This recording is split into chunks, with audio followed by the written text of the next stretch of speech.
Continuaremos también hablando con Alex Caballero, planificador financiero de Finanfox, acerca de cómo podemos elegir bien una hipoteca. No se lo pierdan y bienvenidos a Jerez de Cerca.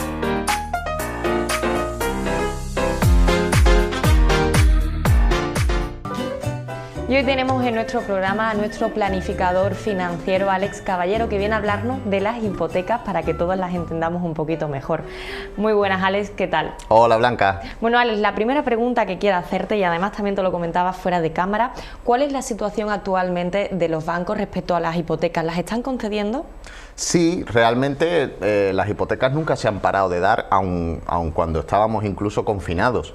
Pero sí es verdad que ahora mismo, por la situación en la que estamos a nivel económico, pues no se están dando tantas hipotecas como antes, pero no porque los bancos no quieran, sino precisamente porque las personas o las empresas que estaban interesadas en comprar un inmueble ahora mismo están esperando, o porque no pueden o porque prefieren ver cómo se capea en temporal antes de empezar a meterse en una inversión de ese tipo.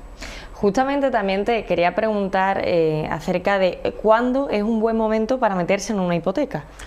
Bueno, eso depende de la vida de cada uno.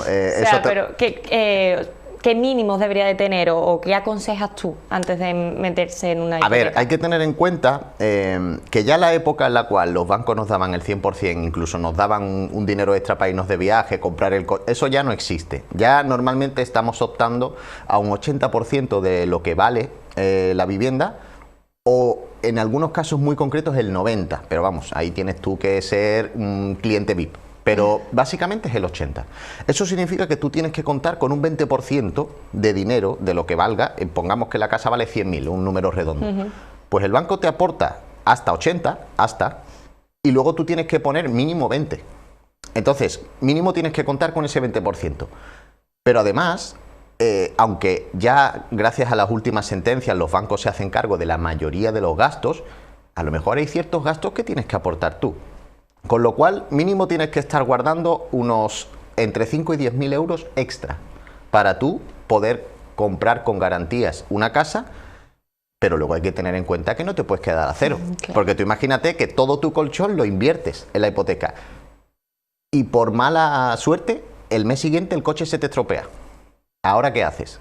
Ahora te acabas de meter en una hipoteca que es un préstamo a largo plazo, intenta pedir otro préstamo, lo mismo no te lo conceden. Entonces siempre hay que jugar con un margen ahí para tener siempre un colchón, como mínimo 3 meses de ingresos, para no pillarte los dedos y que por lo menos siempre tengas un balón de oxígeno para poder tirar. Bueno, vamos a hablar ya de que tengamos ese colchón, que hayamos visto el inmueble que queremos, vale, y que bueno, pues podemos costearlo debidamente. Alex, llega el momento de elegir la hipoteca. ¿Cuáles son los consejos que nos puedes dar acerca de qué hipoteca nos conviene más que otra?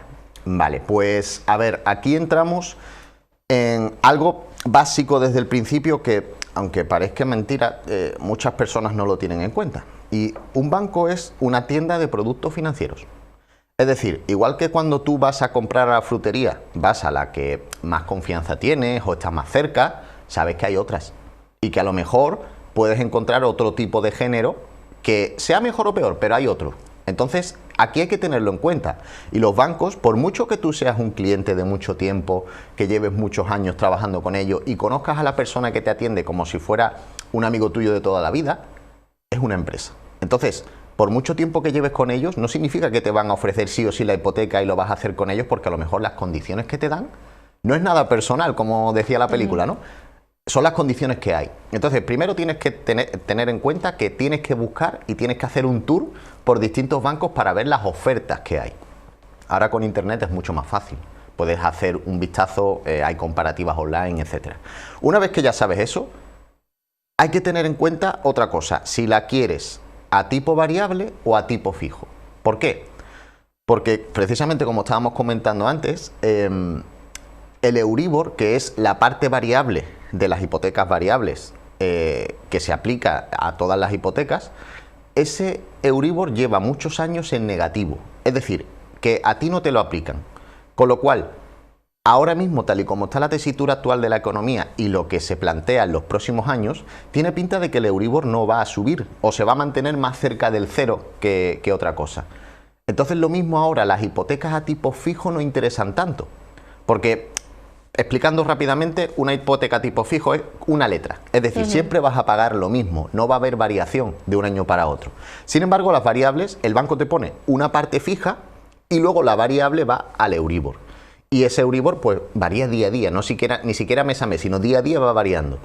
¿Qué pasa? Que el Euribor, como está en negativo, no te lo aplican, solo te aplican el tipo fijo del banco. Y ahora mismo ese tipo fijo es más bajo que las hipotecas a tipo fijo normales. Entonces, si se plantea un escenario de aquí a unos 7, 8, 10 años donde el Euribor esté rozando el cero, lo mismo nos interesa más una hipoteca tipo variable. Claro, aquí es cuando llega la pregunta, Alex, de si luego cuando el Euribor vaya a subir, nosotros podemos cambiar de una hipoteca variable a una hipoteca fija. Tú puedes cambiar tu hipoteca, de hecho hay una ley que lo ampara desde la crisis del 2008 y tal, y de hecho la gente ahí, muchos de ellos, tenían hipotecas con un fijo del banco muy bajo, un 0 y pico, pero claro, el Euribor estaba en un 4, en un 5%, entonces esas personas tenían, digamos, una crisis cada vez que se renovaba el año de la hipoteca y veían cuánto les iban a aplicar de Euribor, porque decían, lo mismo me sube la hipoteca de un mes para otro 50, 60 euros, que no estamos hablando de 2 duros. Entonces, muchas personas empezaron a buscar cómo cambiar su hipoteca. Y tú puedes ir a otro banco a ver qué condiciones te dan. La cosa es que tu propio banco tiene la opción de igualar la oferta que te hagan. Y si te la igualan, te quedas con tu banco. Pero bueno, al final has conseguido mejorar tus condiciones, con lo cual no está mal.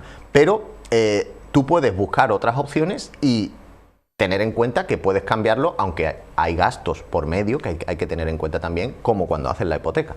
Entonces, poniendo en una balanza si me merece la pena o no, en el momento que sea, porque o mi economía ahora mismo está un poco peor y no puedo llegar a tanto lo que pago, o porque simplemente quiera buscar mejores condiciones, yo puedo buscar en el mercado, ver opciones y llevársela a mi banco y decir, mira, esto es lo que me han presentado en el banco tal, si me la igualas me quedo contigo, si no me voy.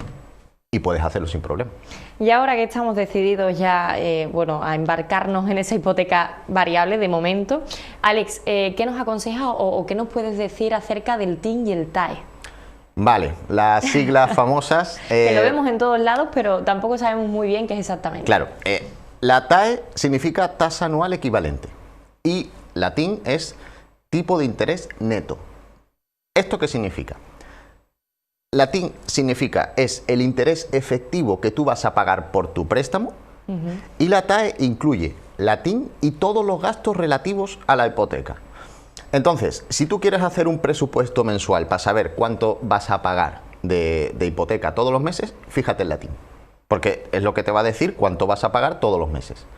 Pero si quieres saber cuánto efectivamente te va a costar la hipoteca, mira la TAE, porque ahí es donde está incluido todo, todos los gastos, pólizas de seguro que te incluyan, gastos de mantenimiento, de gestión, todo está metido ahí junto con el interés. Entonces ahí es donde hay que tener en cuenta que normalmente la mayor parte de los gastos de la hipoteca son al principio, ya luego después vas pagando mes a mes, pero si tú quieres tener en cuenta y hacerte un presupuesto a largo plazo, mira la TIN, porque al final es lo que vas a pagar más día a día, ¿no? Que tú lo vas a notar en tu bolsillo. Pero hay que tener en cuenta que lo mismo, un banco con una TIN baja tiene una TAE muy alta porque te mete muchos gastos al inicio. ¿Cuándo podemos pensar que una TAE está alta? Por ejemplo, vemos muchas veces, o no lo sé, el TAE al 4%. ¿Eso sería un porcentaje justo? Bueno, volvemos a lo que hemos hablado antes.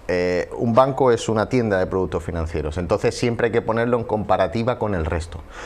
Como digo, antes a lo mejor era mucho más complicado saber, si no ibas a un profesional, cómo estaba el mercado. Pero a día de hoy Google nos facilita mucho la tarea. Entonces nos permite hacer una comparativa, un vistazo muy rápido y saber cómo se mueven la mayoría de bancos. Y luego después hay que tener en cuenta que eso que ves ahí es el inicio.